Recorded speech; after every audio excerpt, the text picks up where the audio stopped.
تبارك الذي نزل الفرقان على عبده ليكون للعالمين نذيرا.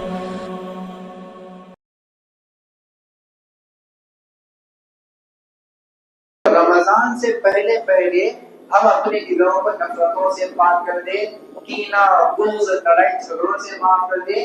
آج دیکھیں کہ دوست کے بیچ میں کینہ ہے، بھائی بہن کے بیچ میں کینہ ہے، میاں بیوی کے درمیان نفرتیں ہیں، والدین کے درمیان اولاد سے نفرتیں ہیں.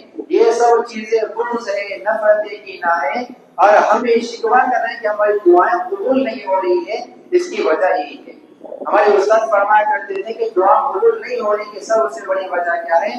انسان کے برے اعمال ہیں. اگر اعمال ٹھیک ہے تو پھر اس کی دعائیں ضرور قبول ہوگی، اعمال برے تو اس کی دعا میں رکاوٹیں آ جائیں گی. تو ہم ذرا اس بات کا سوچیں کہ رمضان سے پہلے یہ تیاری کر لیں کہ ہم ایک دوسرے کو معاف فرما دے اور دلوں کو نفرت سے معاف فرما دے. جس کا دل میں نہ بغض ہوگا، نہ کینہ ہوگا، نفرت ہوگی، کسی کے لیے کچھ نہ ہوگا.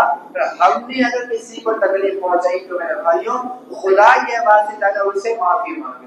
یہ نہ سوچے کہ اگر میں معافی مانگوں گا تو میں چھوٹا ہو جاؤں گا. ایسا نہیں ہے. ہم جتنا معافی مانگیں گے اللہ کی نظر میں اتنے بڑھتے چلے جائیں گے.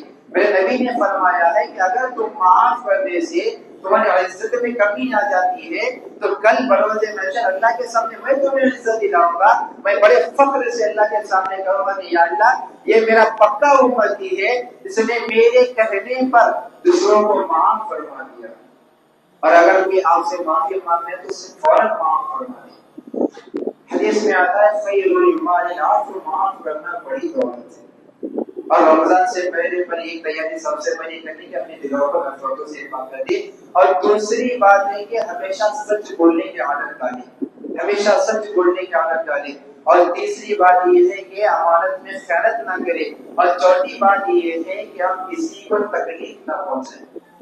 دیکھیں کہ حضرت عمر فاروق رضی اللہ عنہ فرماتے ہیں کہ کسی کو تہجد میں روتا ہوا دیکھ کر یہ نہ سمجھو کہ وہ نیک انسان ہے، وہ اللہ کا محبوب بنتا ہے، رو رہا ہے، گر گڑا رہا ہے، بلکہ یہ دیکھا کرے کہ وہ سچ بولتے یا نہیں بولتا. اگر وہ امانت میں خیانت کرتا یا نہیں کرتا ہے، اگر وہ ایسا کرتا ہے تو وہ سچا انسان نہیں ہے. سچا انسان وہ ہے اور پکا مسلمان وہ ہے جب بات کرے تو جھوٹ نہ بولے، جب امانت رکھا جائے تو خیانت نہ کرے.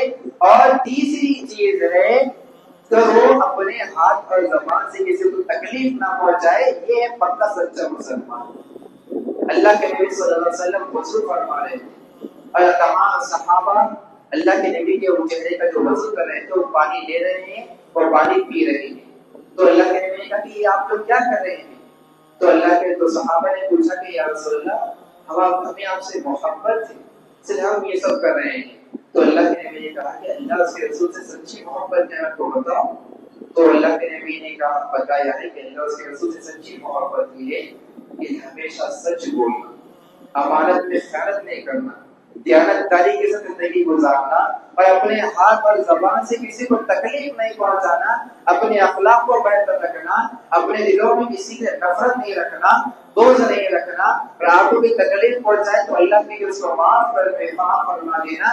یہ ہے پکا سچا مسلمان، یہ ہے اللہ اس کے رسول سے سچی محبت. دیکھیں کہ میرے بھائیوں میں بروز محشر اللہ کے نیک بندے 40 سال سے 40 سالوں کی عبادتیں لے کر آئیں گے. کوئی عشاء کے وضو سے فجر کی نماز تک جو عشاء کے وضو سے فجر کی نمازیں پڑھتا ہے وہ لے کر آئے گا، ذکر و اذکار لے کر آئے گا.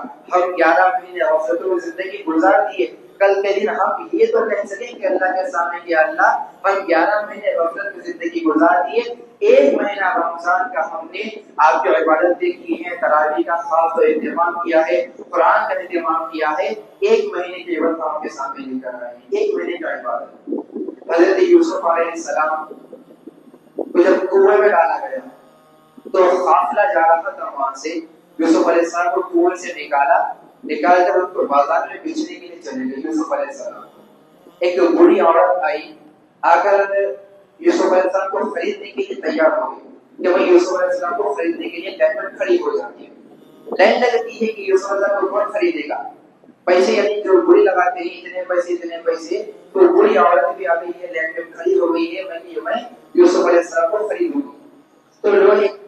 ایک آدمی آتا ہے وہاں سے، اگر کہتا ہے کہ اماں کیا تمہاری حیثیت ہے کہ تم یوسف کو خریدو، کیا آپ کو اتنا پیسہ ہے کہ تم یوسف کو خریدو؟ تو اماں کہتی ہے کہ بیٹا میرے پاس اتنا پیسہ تو نہیں تم یوسف کو خریدو، لیکن کل اللہ کے سامنے اللہ تعالیٰ کہے گا کہ میرے یوسف کو خریدنے والے کہاں ہیں، تو کہتے وہ لسٹ میں میرا بھی نام آ جائے گا، وہ لسٹ میں میرا بھی نام آ جائے گا۔ ابراہیم علیہ السلام کو جب آگ میں ڈالا گیا، وہ آگ ایسی شعلہ بھری تھی کہ 40 دن تک نہیں بجھی، 40 دن تک نہیں بجھی۔ ایک پرندہ اوپر سے جا رہا ہے، چونچ میں پانی کے قطرے لا رہا ہے، آگ میں ڈال رہا ہے۔ تو دوسرے پرندے نے آ کر پوچھا کہ اس پرندے سے بھائی یہ تم کیا کر رہے ہو؟ تمہارے ایک ایک قطرے کی وجہ سے آگ تو نہیں بجھے گی۔ تو پرندہ کہتا ہے کہ بھائی اگر اللہ تعالیٰ کہے گا میں نے کہ ابراہیم جب آگ میں تھے ان کو بچانے والے لوگ کہاں ہیں، تو اس لسٹ میں بھی شامل ہو جاؤں۔